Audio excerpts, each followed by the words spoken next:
Hello, everyone. I I just need to set up the TikTok live quick. And come on. Where do I want to put it? Right there works. Okay, so, all right. We are now live everywhere. Hello, everyone. If you're seeing this, I'm just going to wait a little bit longer for more people to get in. And then we're going to get started on chapters 13 and 14 of the Children's Rebellion. So, yeah, hopefully everything. I'm very excited. I stole my brother's computer, so I actually have chat up on something not my computer. So, yep. Let's see. I am live. I'm live. Perfect. So, yes, welcome in to those who are joining. We're just going to wait a few more minutes and then we will get started reading chapters 13 and 14 of the Children's Rebellion. So, yeah, welcome in. Let me turn up brightness on my phone so I can actually read it. Okay. Why did I exit TikTok? Why did I open my own stream on my phone? Wait, this isn't good. Okay. Am I here? Okay, perfect. I'm back on TikTok. All right. So, let's see. Hi, Muffin. Welcome in. Hi. I'm actually going to get started right now, but welcome in. If you've never read The Children's Rebellion before, yes, I think I remember you from Twitter. But if you've never read The Children's Rebellion before, that's what we're reading today. It's a Space AU by Aria _ Cinnabon on AO3, and it's a very good fic. So you haven't read TCR yet? Oh, it's so good. Listen, it is really good. You have to read it. Yeah. So here, if you do, wait, let me.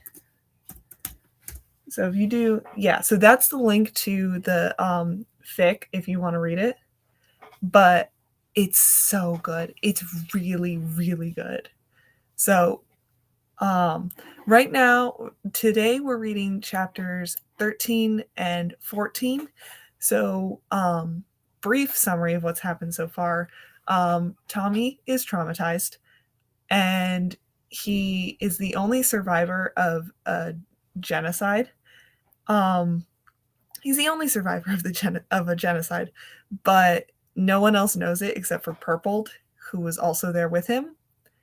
And he just got beat up by a kid at school. So that's when a lot of people are killed like at once. So in this case, it was 3,000 kids. It was 3,000 kids that were killed. So yeah. Welcome in, Rambu Masker. Is this Passerine? It is the Children's Rebellion by Arya Cinnabon. So not Passerine, but you're so confused. Maybe you should read it. Yeah, you should probably read it. It's very good. You're joining in kind of late to the fic, Muffin, because we're already on chapter 13. So, yeah.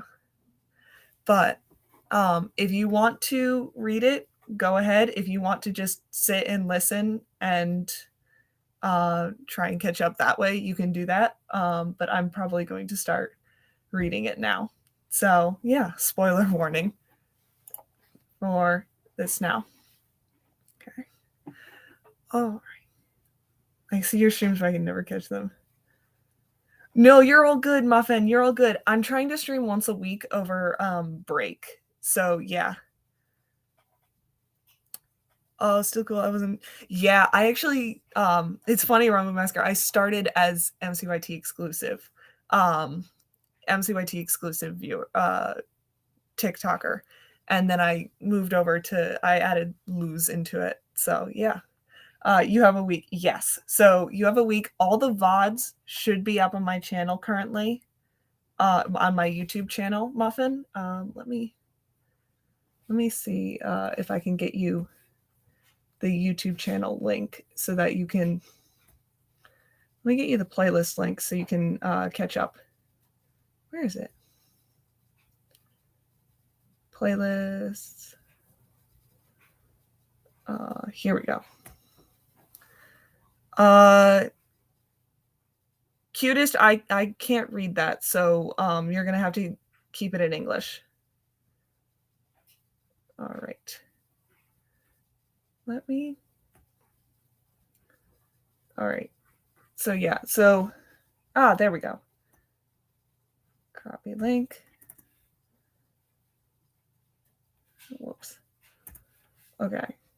Where is it? Oh, you're so up to that? Okay, perfect. All right. Well, hope you enjoy Muffin. So, yes, it's up on my channel. All right. So now that we're all set, I'm going to start reading. So, Chapter 13, Back on Track and Into a Trap. This is where the fun begins. Anakin Skywalker and Ahsoka Tano. When they next used the regenerator on him, it worked with little fanfare, though Tommy was afraid his heart would stop. Thank you, Muffin. Thank you. Was he? It didn't. And Ponk, though he had a few theories, never figured out why they hadn't been able to use medicinal technology while he had been unconscious. Speaking of being unconscious, apparently he'd been out for 3 days, and despite modern medicine being a thing, because of the occurrences, they hadn't been sure whether he'd live or not. You had a moderate concussion, a cracked cranium, 4 broken ribs, a shattered femoral shaft, a fractured wrist in your left hand, a cracked one in your right, and a hemorrhage briefly before we treated that, Nikki told him, looking slightly affronted when he'd asked. He sat on the edge of his medicinal cot and twisted his wrist slightly, glad they had things to help him. Otherwise, he might have been injured for 6 months or more. Thank you, Town and Country, but I'm not trans. I am in fact cis. But yeah, I am cis. I am cis. It was also Tubbo, unsurprisingly, who was the first one to visit him, the brown-haired shulker bursting into the room and screaming about how his husband had told him that a certain avian was actually awake. Nikki told him to shut up, and Tommy cracked a weak grin. You look like shit, Tubbo told him quietly. It turned out they were at the Fleet Hospital, which made a lot of sense. The alarms that Nikki had pressed had led to her assistants' bracelets, Lonnie and Rambu and Ponk, who were staying on Terra for the time being. Thanks, he said dryly. Seriously, Tubbo said seriously. The aftermath of that fucking feline was terrible. He wrinkled his nose. We were up on the bridge talking, and suddenly we get a call, and it's an emergency. So of course we think is a mission, and then it's fleet school, and they're fucking telling us that your heart keeps failing. Yep. Yep, he's insulting again. I'm sorry, he tried. Tubbo waved a hand at him. Not your fault. Tommy didn't have the heart to tell him it might be. So we rushed down there, and it's a huge mess. Apparently, Nikki was notified first, and Lonnie is rushing around grabbing things, and Rambu is there as well. And every time they use the regenerator or the bone knitter on you, your heart fails. And I'm pressing my hand against the glass and wondering if this stupid gremlin child I knew was going to die. Will his hands in his lap. Gorilla. So, summary is.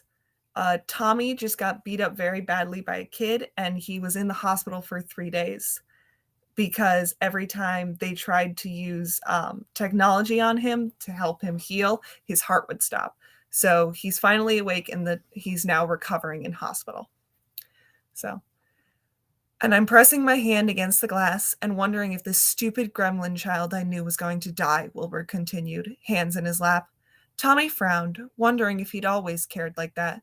Seriously, Tommy, you were in manual surgery for 17 hours. There were only 4 qualified medical officers who knew how to do manual surgery. Including Nikki? Of course, Wilbur scoffed. Nikki knows everything. I can't imagine how you felt, Purple told him as he spooned Cocoa Puffs into his mouth. He glanced up, swallowing. What? How you felt, Wilbur said sadly, bumping Tommy's shoulder. Fortunately, they were alone, for once, when you watched them die. Oh, he said. Purple gave him that look, and Tommy didn't like that look. Was it? He trailed off as they finally started to breach an area that Tommy never thought he'd have to talk about again. Was it easy, at least? To watch them die? Tommy snorted. Never. No, Purple said. Their deaths. Was it fast? Yes, he told the human, in an instant. I'm glad that it wasn't painful, Purple said with a sad smile. Did you not watch the execution videos? He asked, tilting his head. I did, Purple admitted, but hearing it firsthand, from you, was far better than any of those black and white, grainy moving images ever were. Tommy was silent for a moment, contemplating that. When I saw you were back, I couldn't believe my eyes. It was everything I had imagined. But you have this permanent cloud about your head that I don't think anybody else sees because they didn't know you before. Before Pogtopia, he muttered. Yes, Purple said. Before Chroma. He paused. Living with this has never been easy. And then I stood with Wilbur and Tubbo and Techno and Phil and your track friend, I can't pronounce her name, and all the others you'd met aboard the L'Manberg. And I watched Nikki with the defibrillator, and Rambu and Lonnie were removed from the room because they couldn't be professional enough. Emotionally compromised, Tommy said. And we watched your heart fail 3 times, and we held our breaths and prayed that you would come back to us, Purple said, and Tommy realized that the magenta-eyed human boy was crying. It was one of the hardest things I've ever done. I don't think any of us got very much rest that night, or the next night, even when the doctors said you were stabilized. He reached over and hugged Tommy's shoulders quickly. Watching is one of the worst things I've ever seen, Purple said quietly. And that moment, that horrible moment where she removed the pads from your chest, and we had to pray to whatever universal being exists that you would breathe again, to stand there, helpless, I will say without a doubt that that was the hardest thing I've ever done.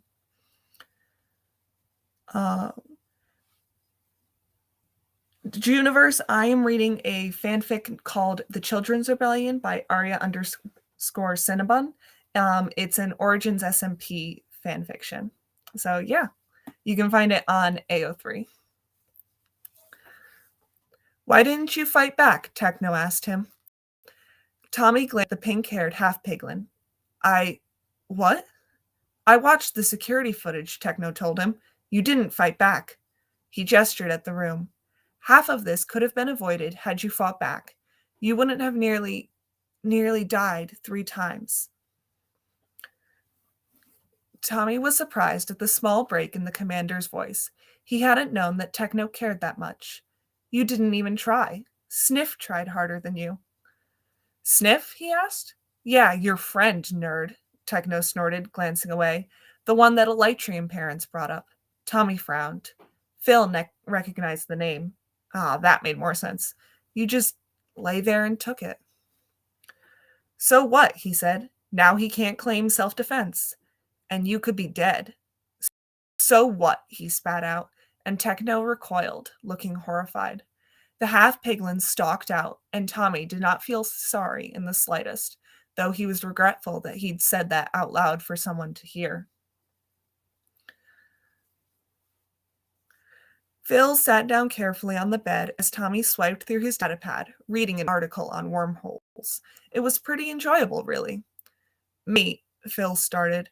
The theory of general relativity could support the existence of wormholes or bridges through space, Tommy interrupted, not particularly keen on having a conversation with his guardian. He was still in the medbay, L'Manberg's medbay this time, even though he'd been cleared from the Fleet Hospital. Drista and Lonnie had explained what happened in classes when he was gone, and he'd been happy to know that Jacob had gotten expelled, unable even to claim self-defense, since Tommy hadn't started it nor fought back. Mate, Tommy, Phil said warningly. Tommy sighed and turned off his datapad. We need to talk. We are talking, he said warily. No, Phil said. Talk about what happened. Jacob beat the shit out of me, is what happened, he snorted. I was antagonizing him. I sort of deserved it.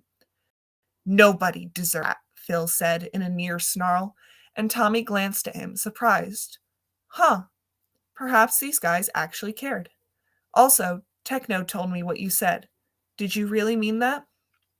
Tommy thought about his words that he'd said to Phil's first officer. No, he said finally, and it was only half the truth. I didn't mean it. Good, Phil said, though he didn't sound like he completely believed him. But that's besides the point. My point is that you're extremely indifferent to the situation at hand. Believe it or not, Phil, Tommy smirked. I've been through worse. That is not comforting. I know, I'm so great, he snarked. But seriously, it's fine. I'm fine. To clarify, he was never fine. But he was dealing with it, see, neglecting it. And so he was as fine as he had ever been, perhaps a bit more aware. That's not particularly how it works, Phil said. I'm just here to tell you something. What? He said warily. There was a distress call, and command is sending the Manberg to check on it, Phil said, and Tommy felt a pang in his heart.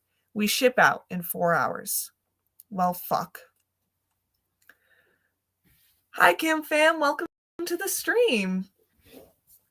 So, we're currently reading chapter 13 of The Children's Rebellion. Yep. So, welcome in. Sniff brought him a bag of jelly beans and a note from his coaches to get well. Tommy huffed in his dorm room as he let her in. Oh, excuse me. He'd refused to watch the Manberg leave or say goodbye to anybody but Phil, though he'd gotten some messages on his datapad. Drista and Lonnie were left behind as well. They were in a terrible mood, too. I'm glad you're awake, the human told him as he munched on the strawberry and blueberry candies and contemplated blocking Tubbo. The Shulker boy had sent him messages that he hadn't read. That was scary. Bye, Rambu Masker. Thank you for stopping by. Thanks for getting help, he told her warily. Sniff smiled as she curled up in the only chair that he wasn't using. She had her supplies, a drawing notebook, and a bag of paints and pens and other drawing materials he didn't understand. It's nothing, she told him. Captain Filza was very nice. He tilted his head. Because he's an Elytrian? I suppose, Sniff said. Apparently he's heard of my parents, seeing as they work at diplomatic negotiations from Elytra's side. He told me to follow my dreams. She sighed. Think he'll accept my application on the Manberg when I graduate? Of course, Tommy told him sincerely. You did technically save my life. Sniff gave him that look, but drew out her Copic markers and started coloring in her sketch. Tommy didn't really know her techniques. He wasn't an artist by any means. He was just glad she was one of the only ones asking him why he hadn't fought back. She'd been there too. Unlike the rest of his, whatever they were, he'd seen his face. But she didn't ask questions, just sat there and drew while he munched on jelly beans. This is shit, he declared after around 3 minutes of silence. What, the jelly beans? Sniff asked him, glancing up, her blonde eyebrows furrowed. I can get different. Don't touch my candy, he said. Sniff gave a small coughing laugh as he huddled protectively over his candy. No, I mean this situation. Like, Jacob? Sniff asked hesitantly. You know he's expelled, right? No, he said, the Manberg leaving. It was just a distress call, Tommy, Sniff said patiently. When you wouldn't answer your messages, Captain Filza messaged me. She looked slightly in awe. The Captain Filza. Yeah, you can stop simping now, he told her. Trust me, he's just old. But he's the Filza Minecraft. Fair enough, he sighed. Phil is basically just the best man ever, but that's besides the point. The point is they left me. You're not part of the crew? Sniff told him. He huffed. I should be. Maybe, but they also left Lonnie and Drista, the human girl said diplomatically, and those two were actually part of the crew. Thanks for your pity. You're welcome.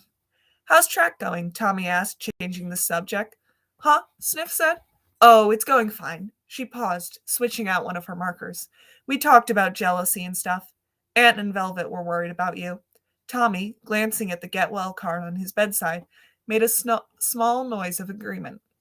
We had a few practices. Our first meet isn't for a week or so, and you're still the top spot by a mile. She tilted her head. You're really fast. Of course I am, Tommy said, reaching over and grabbing his datapad. He powered it on before continuing his conversation. I'm Tommy fucking Michaels. He almost slipped up on that last word, but slipped in the fake last name. I'm the greatest, most amazing person in existence. Of course, Tommy, Sniff said, amused, as she bent further over her drawing and added some line art with a black pen.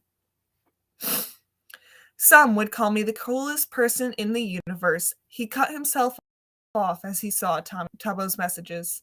Sniff frowned at him, but Tommy was too busy reading them to pay attention to her. Tubbo. Hey, Tommy. Phil told me you weren't responding to messages. That's okay. I get it. You're mad. Rambu says hi. The ship is taking off. Wilbur says that he misses you. Oops, apparently I wasn't supposed to say that. Tubbo. We're getting far away now. Out to be out of messaging contact. At least datapad to datapad. Technology is pretty cool. Anyway, I thought you might like this. It's a picture of a bee. File attached. Oh wait, that's not a bee. That's the mission debriefing. Ignore that, lol. Don't tell Phil I accidentally said that. He'd be mad. Anyway, here's the bee. Image attached. Cute, isn't it? Tommy, we're leaving message range. I miss you. Is that stupid? Oh well. See you in a week or so. Depending on how the mission goes. Phil says it's one of those boring ones. Bye, Tommy. No. No fucking way. No way in fucking hell. No! He clicked off Tubbo's message and pushed himself off the bed, sprinting to the doorway. He remembered Sniff after a second, his hand on the door handle. Hi, Kim Fam. So we are currently reading chapter 13 of the Children's Rebellion. It's Origins SMP fanfic. So here. Hopefully, Stream Element's not on. Oh, no, it is. There we go.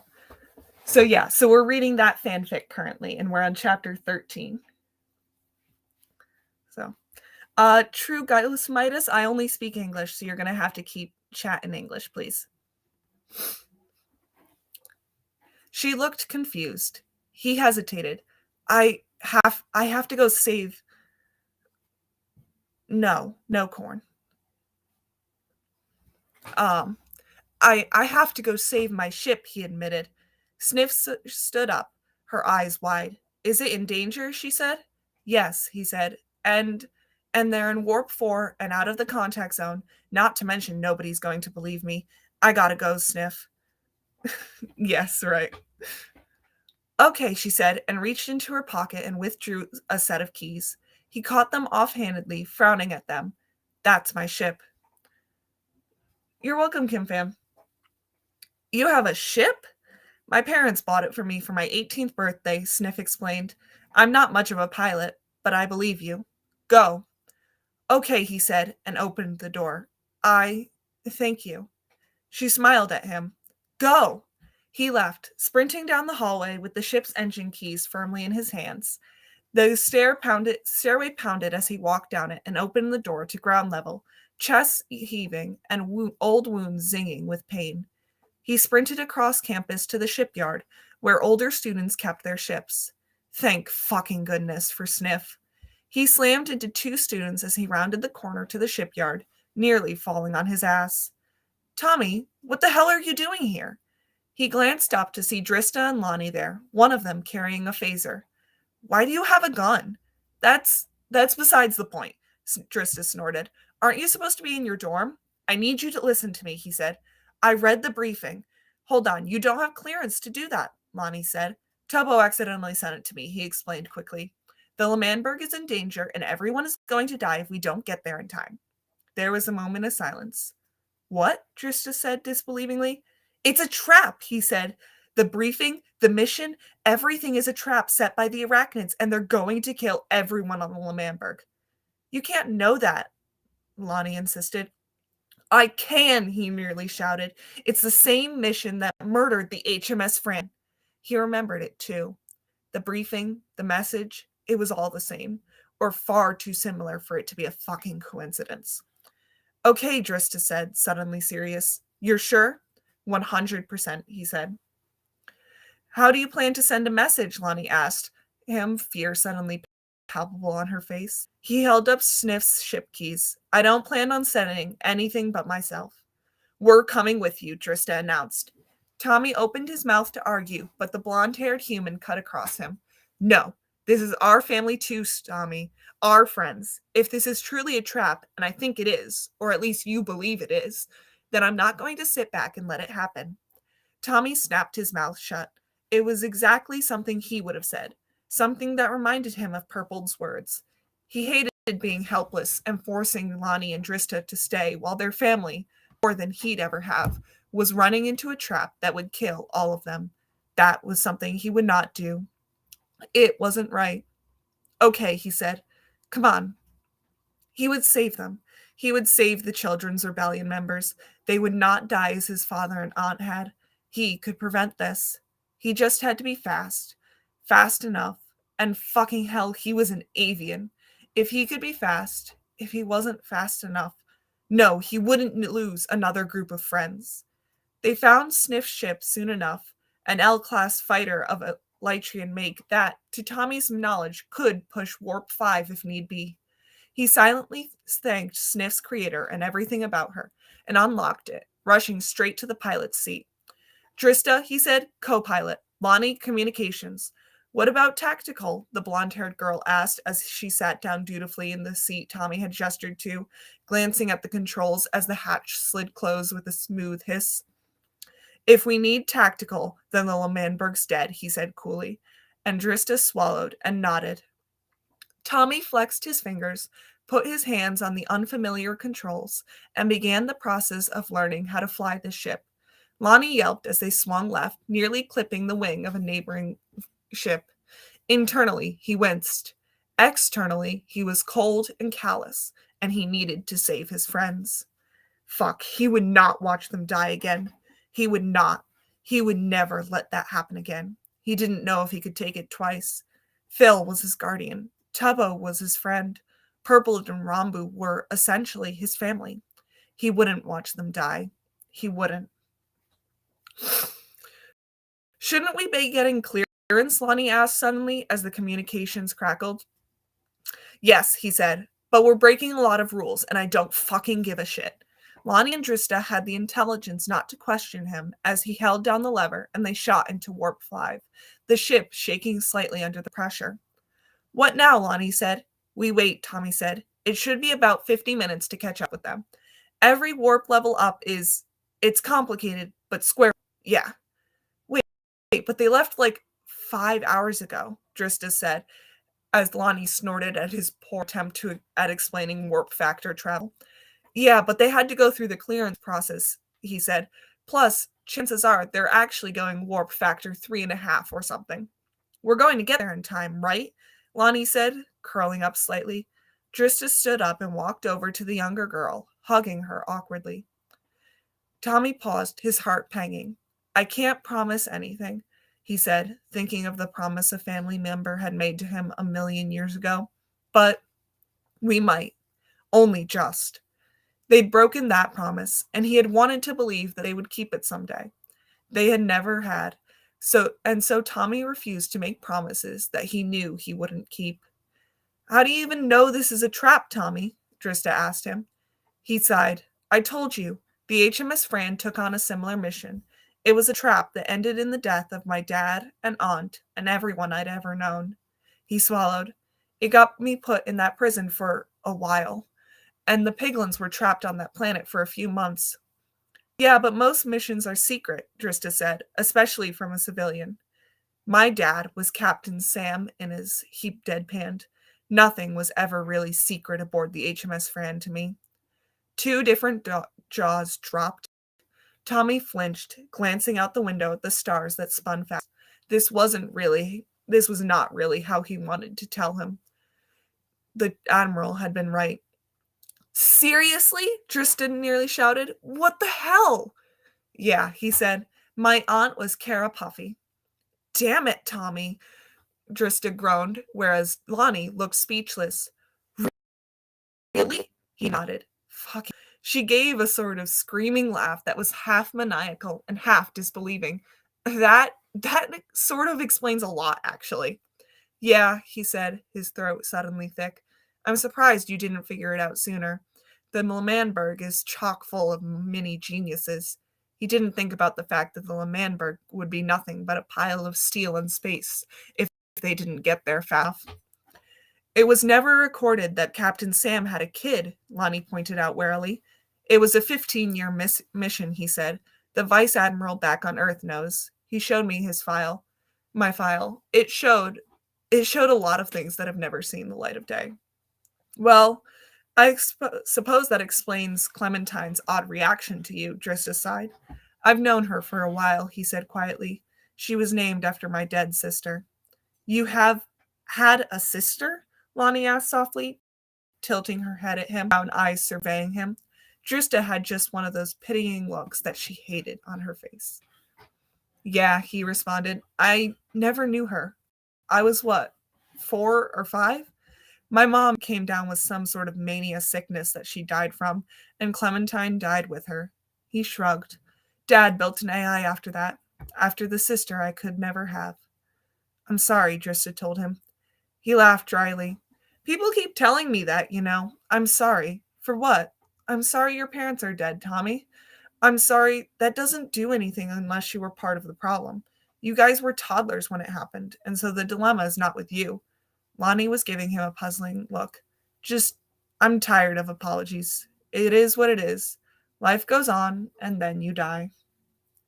Drista made a strangled sound in her throat. That's a horrible saying. Life is horrible, he told her. That's sort of how it works. No, Lonnie said, crossing her arms. Life is sometimes good, too. Is it? Well, you met Tubbo, right? The shulker pointed out. And Wilbur, and Purpled, and Filza, and Sniff. She trailed off. And me and Drista, I suppose. Tommy didn't respond to that. They caught up with the L'Manberg 3 minutes after the predicted 50 that we had. He'd spent those long seconds in a long, internal debate on whether or not they would get there in time, or if he would appear in a scrapyard with the remnants of a crew that had become his friends in such a short period of time. Thank you for the follow, Kim fam. Welcome to the Twitch. Yeah.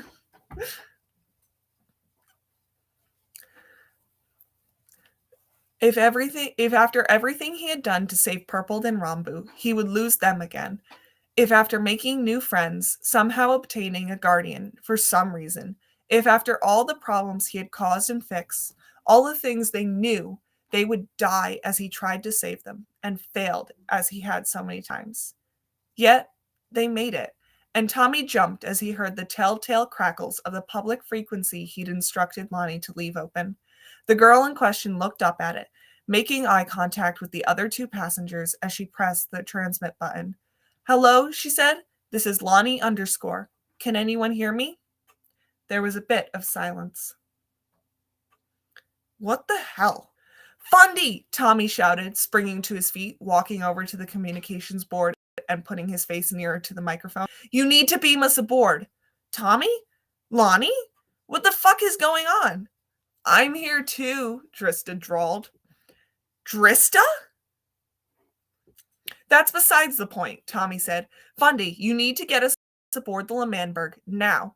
I think I need to contact the bridge. If you do not beam us aboard, then in 10 minutes, everybody aboard the L'Manberg is going to die, he roared, making Drista fall out of her chair, and Lonnie flinch widely. Another bout of silence. Energizing. Prepare for teleportation. Tommy breathed a sigh of relief and closed his eyes, throwing a small apology to a human girl all the way back on the planet known as Terra that had lent him this ship. It was as good as gone, but he promised himself that he would get her a new one if he survived this, or get Phil to. Somehow. If they didn't live, well, she would have other things to deal with that were more important than a missing civilian ship as expensive as it had been. He opened his eyes on the transport deck of the L'Manberg, a horrified orange-haired kitsune facing him. Oh, all right. And that is the end of chapter 13. All right. I'm going to go get a glass of water real quick. I will be right back.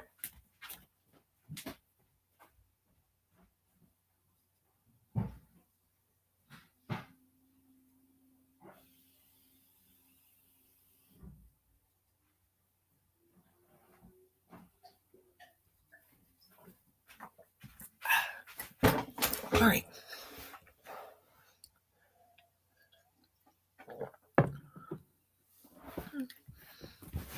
Hi, Moth Lady. Welcome in. We are reading The Children's Rebellion by Aria_Cinnabon. It's a Origins SMP fan fiction. It's available on AO3 if you want to read it.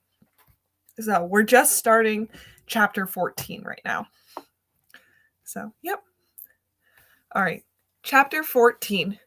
Oopsies, I forgot to mention that my family was a bunch of war heroes with savior complexes. It's such a good fic, Moth Lady. Nothing makes a room feel emptier than wanting someone in it. Calla Quinn. What the hell are you talking about, Tommy? Fundy breathed out, fixing him with a look. It's a trap, he said grimly. I need to warn the bridge.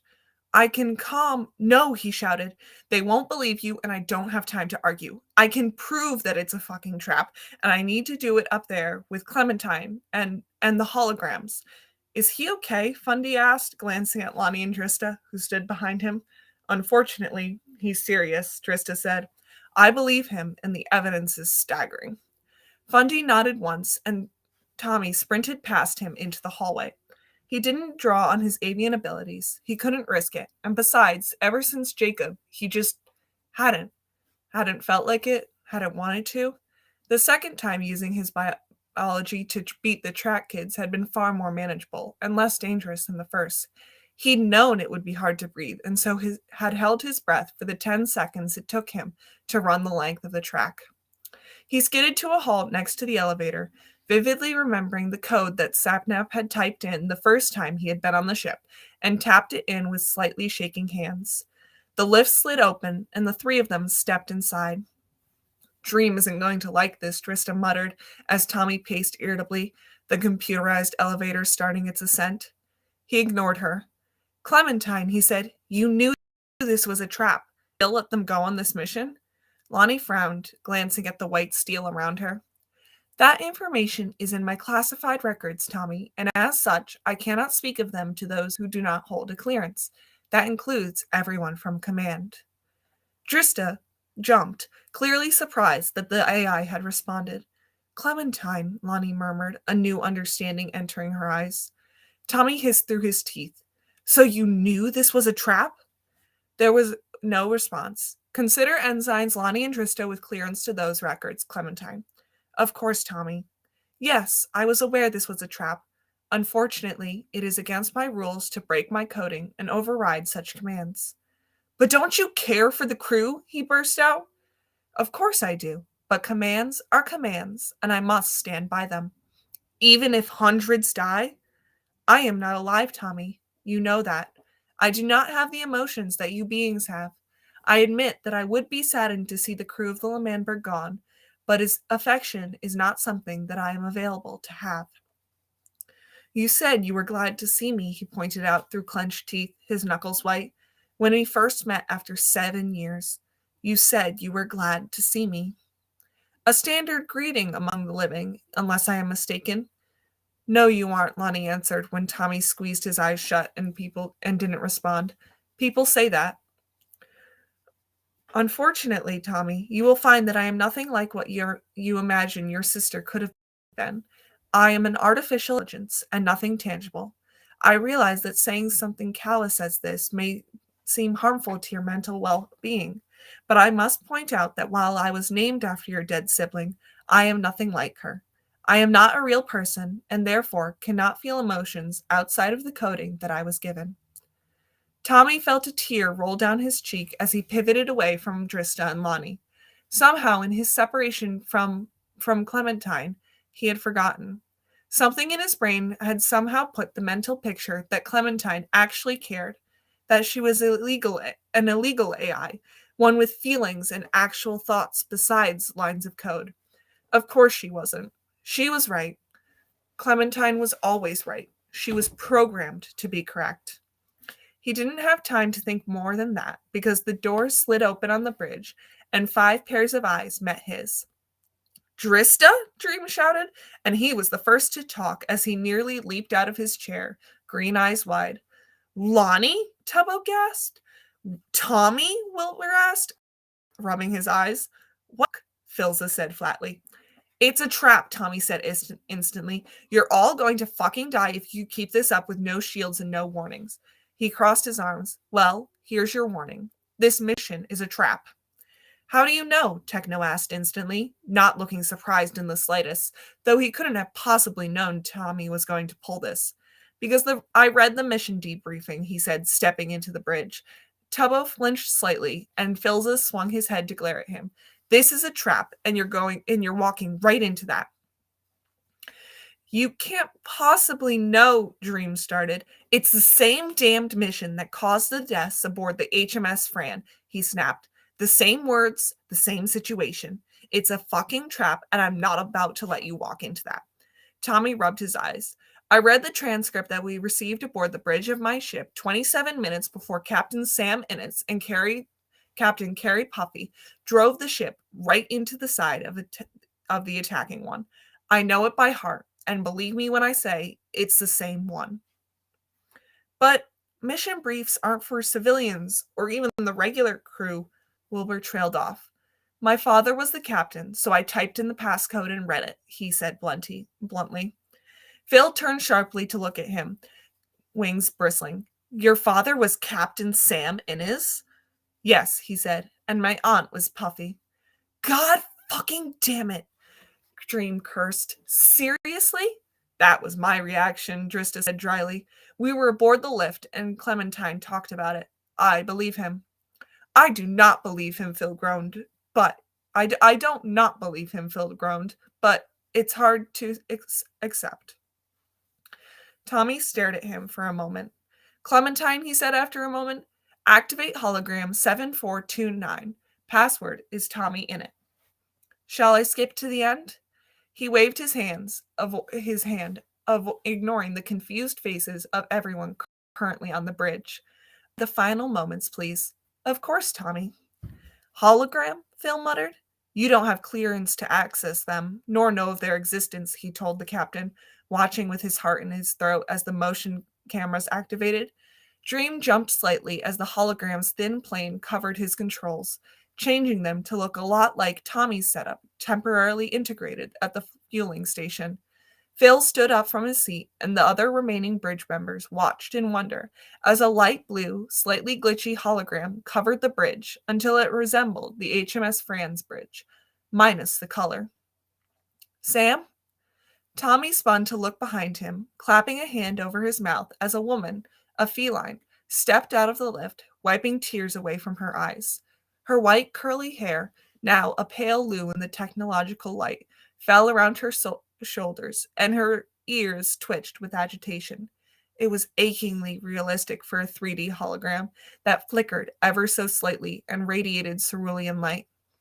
Puffy, his father's voice said, and Tommy resisted falling to his knees and screaming, for his heart fucking hurt, and the voices of his family were nearly too much to handle. Hi, baby carrot, welcome in. Sam sat in the chair that Philza had vacated, looking as blue and as fake as his aunt did, but the voice recording was there. He had known this hologram, and many like it had existed, but he had never dared to see them until now. You don't plan to keep your promise, do you? Puffy said in a low voice, walking over and placing a hand on Sam's shoulder as they stared out the window at the battle that, for them, was playing on the other side.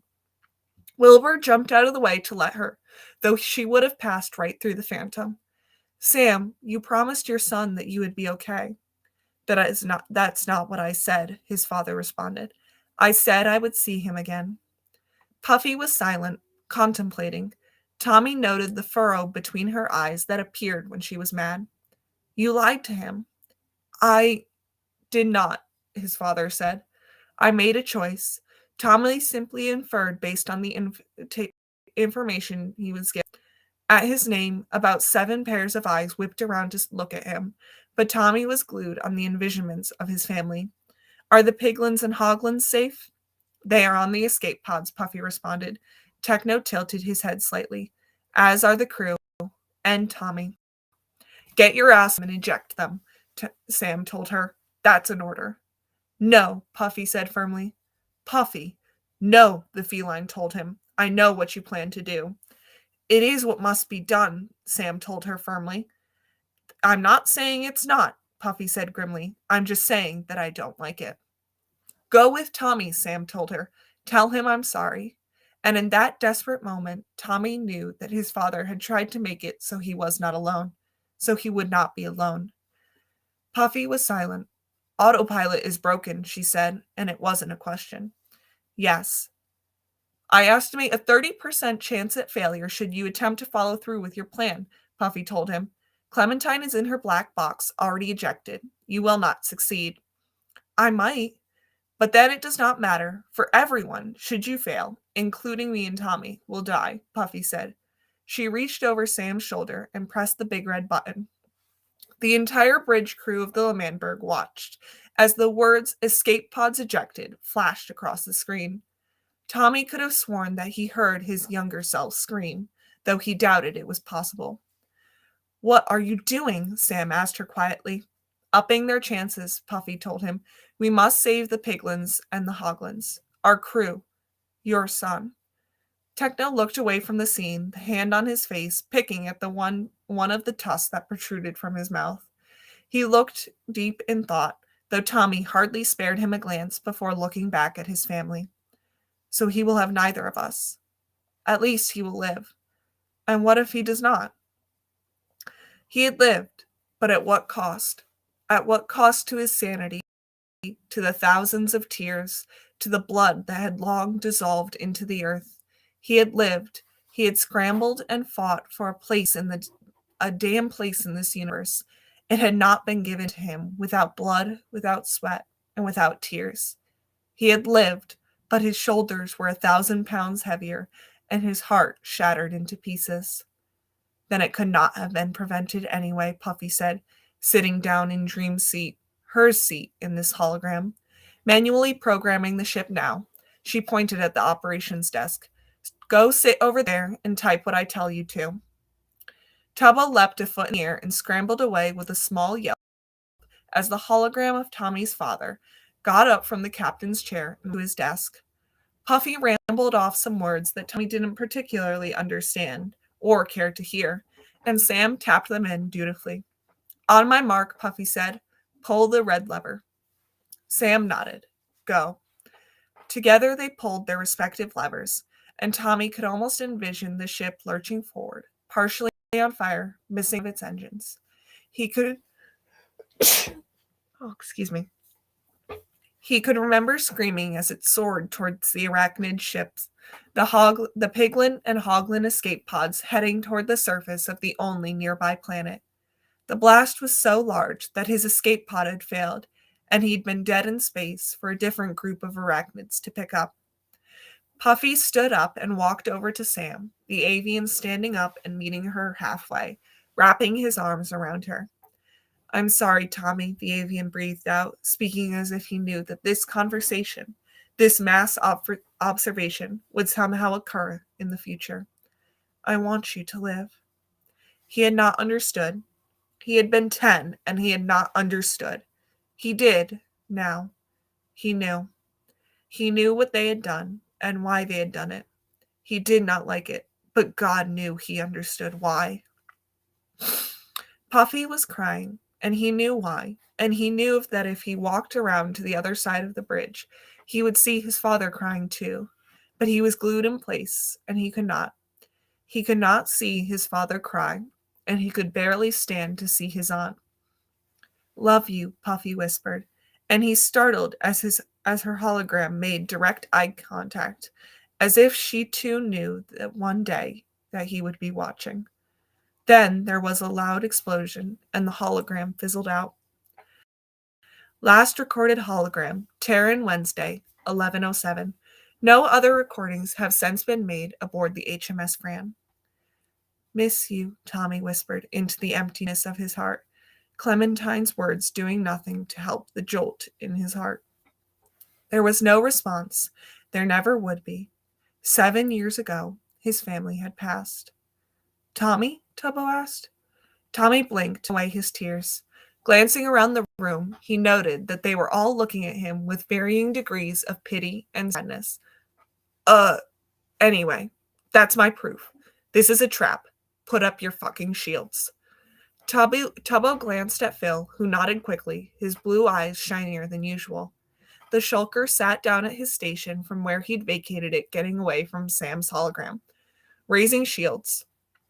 Arriving in T-minus 12 seconds, Dream warned suddenly, and Wilbur spun from looking at Tommy to looking at the window.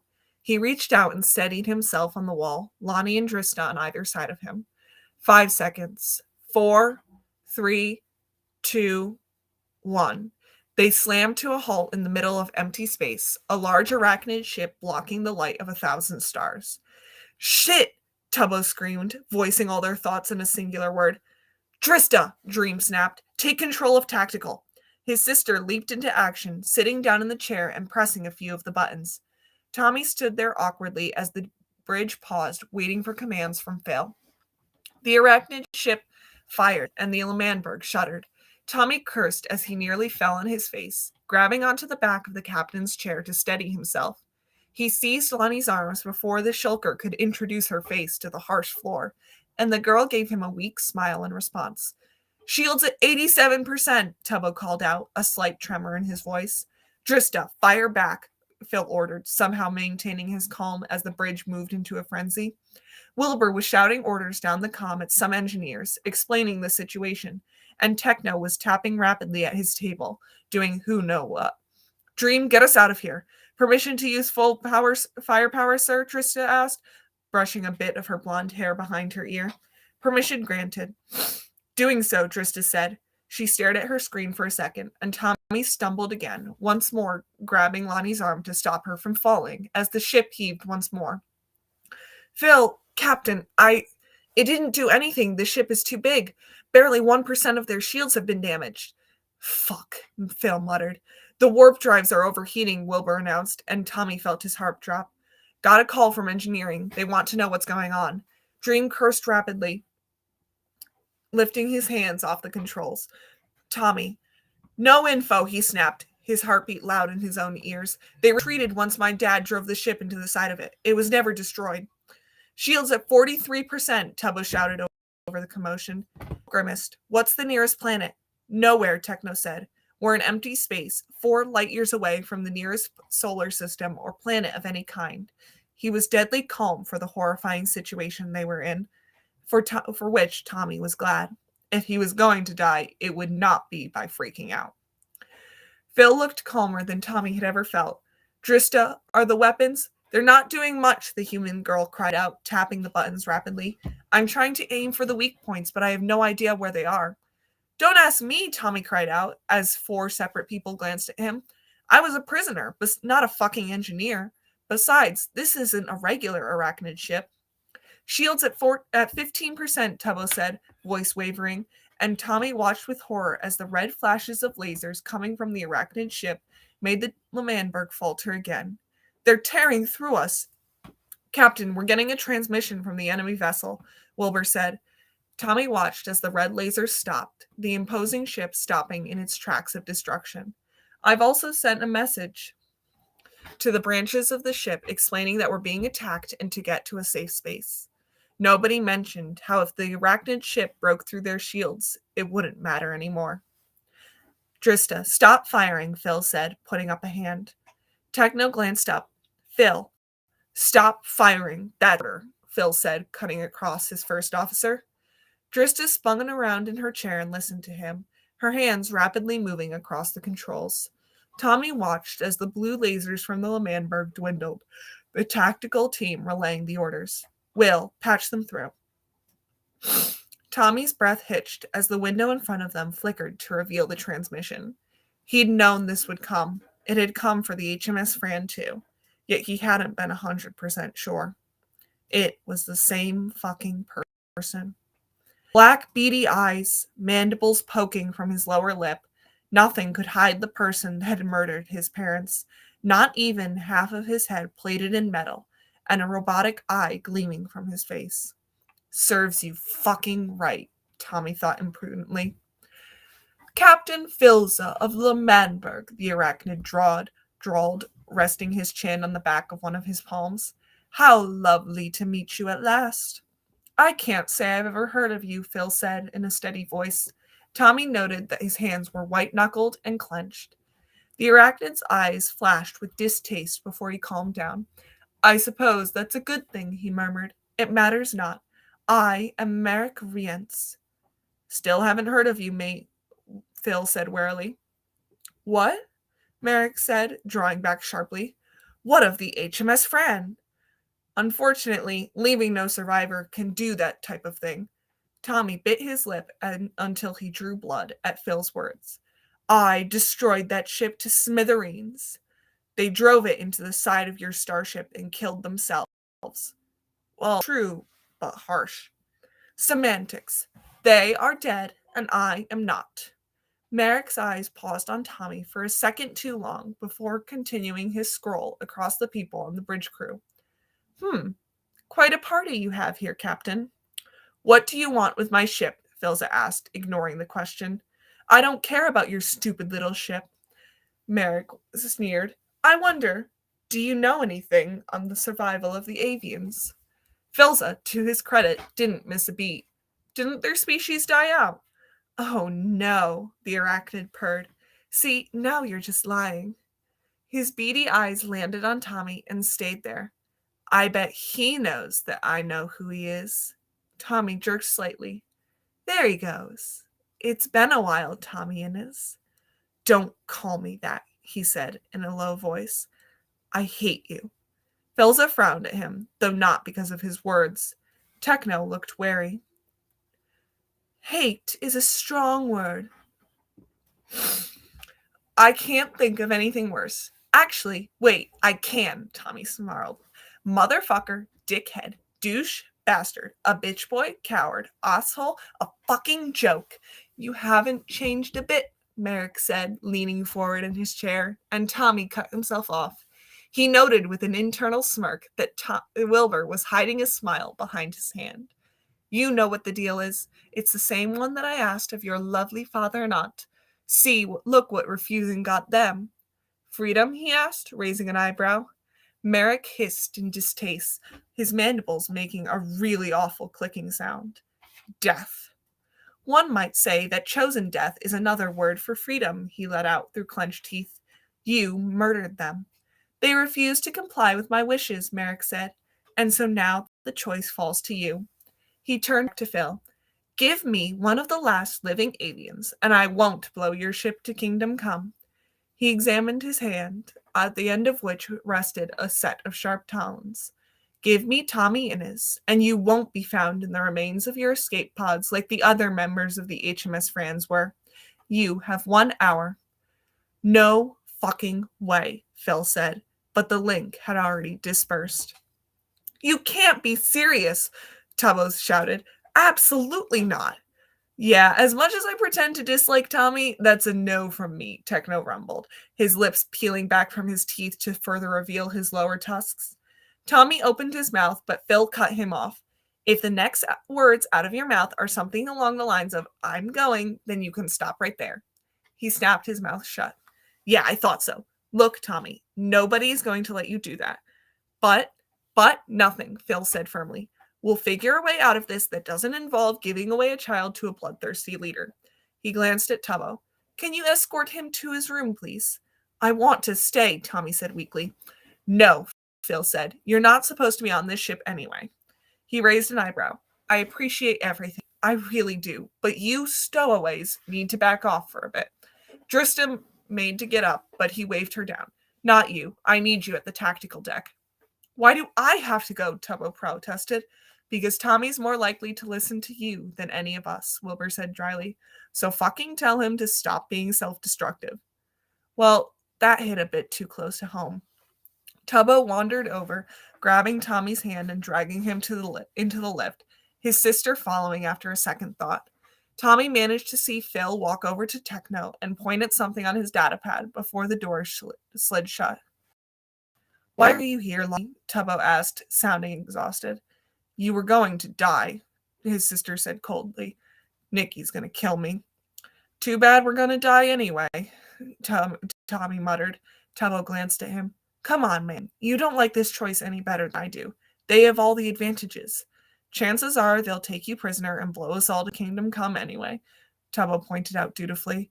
I have to try, he protested as the elevator doors slid open and they started walking down the hallway. Wait, this isn't the district floor. No, Tubbo said grimly. It's not. Lonnie whipped her head around to look at him. Come on, Tommy. I know you better than that. How many plans did you have of sneaking out of your quarters if I left? Tommy didn't answer. That's what I thought. You want me to leave? Tommy said uncertainly. Surely not, Tubbo said, but it's not like I can stop you. Fair enough, Tommy thought irritably. He would walk away if he needed to. He'd already made his choice the moment that Merrick had given it to him, the choice that his family had rightfully refused. You could tell Phil my plan. Yeah, he really should have had someone else escort you, Tubbo sighed. Sometimes he still sees me as a kid, even though I'm his COO. Tubbo sighed again, more profound and filled with tiredness. Well, it worked out for you in the end. Wait, what's going on? Lonnie interrupted. I'm giving myself up to the arachnids, Tommy told him, a thread of fear flying through him as he voiced his decision. What? No. Yes, he said, and Tubbo looked at the ground. I will go through you if I have to. Will you? She asked quietly. He raised an eyebrow. To save the entire crew? Yes. Even at the cost of yourself? That's not much, he scoffed. Not really. Lonnie stared. You fucking idiot, she said. If you survive this, I'm telling Nikki. You do that, he told her warily as they rounded the corner back into the transport room. He paused when he saw the fox-eared Kitsune slumped over the controls, drooling slightly. A blonde-haired, magenta-eyed boy leaned against the wall, playing with a knife. He looked up when he saw the trio enter the room. Purpled. Tommy, Purpled returned, a cold smile on his face. How lovely. What'd you do to Fundy? Tubbo asked. I gave him some alcohol with sleeping powder, Purpled said. That's illegal, Lonnie spoke up. What we're about to do is illegal, Purpled snapped. Disobeying direct orders, taking control of a transport room, boarding an enemy vessel. Wait, hang on, Tommy said, holding up his hands. You're not coming with me. He didn't even want to know how Purpled had listened in on the transmission. Yes, I am, Purpled said. I am too, Tubbo announced. I'm not, Lonnie said, crossing her arms. Someone has to beam you out anyway. She wrinkled her nose at Fundy. And tell the bridge crew that you guys are suicidal idiots. Not suicidal, Tommy corrected. Just self-destructive. Lonnie didn't look very amused. Tubbo grinned, but it wasn't friendly. Purpled walked further into the room, reaching to the side to grab a box that leaned against the wall. He pulled out 3 phasers, clipping one to his belt and tossing the other 2 to Tommy and Tubbo. The shulker made his disappear with a flick of his wrists, whereas Tommy just held it, glancing at it. I really hope you know how to use this, Tubbo said. Sort of, he murmured. Sure, he was lying. He hadn't used a phaser in a very long time. How hard could it be? I still don't get why you guys are coming with me. To go on the arachnid ship? Purple said, tossing something to Tubbo that vaguely resembled a bomb. He sure as fuck hoped it wasn't a bomb, and as Tubbo blinked it away, that it wouldn't explode. Duh. Yeah, He trailed off. But, like, why? We're gonna blow it up, Tubbo announced, as Purple pulled out 4 comlings, the 3 of them. Tommy placed his right below his ear, watching as they synced up, beeping a green light of acceptance. Obviously, his jaw dropped. What? This plan was changed very, very quickly. Tubbo reached over and tapped his chin until his mouth closed. Keep the air in your mouth, big man. Where we're going, we'll need it. He conjured his data pad and squinted at it, walking over to the control panel and pushing Fundy off it. Tommy winced as the kitsune hit the floor. Oops. What are you doing? Lonnie asked her brother. I'm inputting an equation that Clementine showed me, Tubbo said, to get us on the arachnid ship. That exists? Tommy asked. It does now, Tubbo said. One of the mathematicians on your ship came up with it years ago. Unfortunately, they're dead, so their brilliance never saw the light of day. He glanced up as Lonnie took Fundy's vacated ship a seat. We really should get trained professionals to do this, Tommy protested weakly. Hey, this was your idea, Purple said, stepping onto the transporter pad. No, Tommy said. My idea was a lot more self-destructive than leading a bunch of 17-year-olds to blow up a fucking starship. He squinted at the magenta-eyed human. Shouldn't we get, I don't know, trained professionals involved in this? They're adults, Tubbo said as he finished tapping in whatever transport equation that he'd done and padding over to the transporter and dragging Tommy behind him. They're not as foolish as us. Is that what we are? Purple murmured, meeting Tommy's eyes. Foolish? He coughed. Yeah, he said after a moment. Foolish. That's exactly what we are. Okay, Tubbo said, clearly not understanding. Lonnie, energize. I'm gonna get fired, the girl groaned under her breath. If you don't get out of there alive, I'll kill you. Redundant, Purple grinned. Lonnie raised an eyebrow and slammed her hand on the bright red button. Energizing, she said. Tommy closed his eyes and breathed out through his nose as his particles started rearranging. And just like that, a trio set off to blow up a starship. All right. So that is the end of chapter 14, and that's where we're going to end reading for now. I think I'm going to... Is it possible to edit? Let me see. Okay. So I think I'm going to end stream on Twitch and YouTube, and I'm going to keep streaming on TikTok and just do like chatting. So yeah, so if you are on, let me pull this up. So if you guys are watching on YouTube, wait, where is it?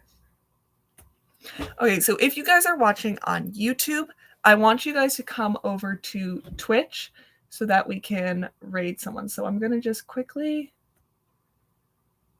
put, okay, where is it? Where is YouTube chat? Okay. No, that's Twitch chat. There it is. Okay. So if you're in YouTube chat, come over to Twitch and we're going to raid people. So let's see. Who do I know that's live? Oh, Azaleen is live. Yes, let's raid Azaleen. Okay. Let me actually... Okay, let me pull up Azeleen's stream and make sure they're not in the process of ending. Okay. No.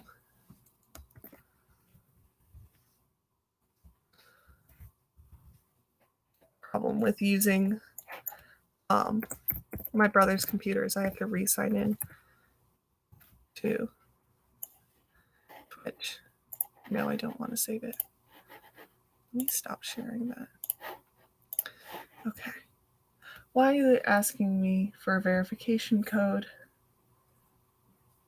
Why? Why did I turn on two-factor verification? Because it's smart. Okay.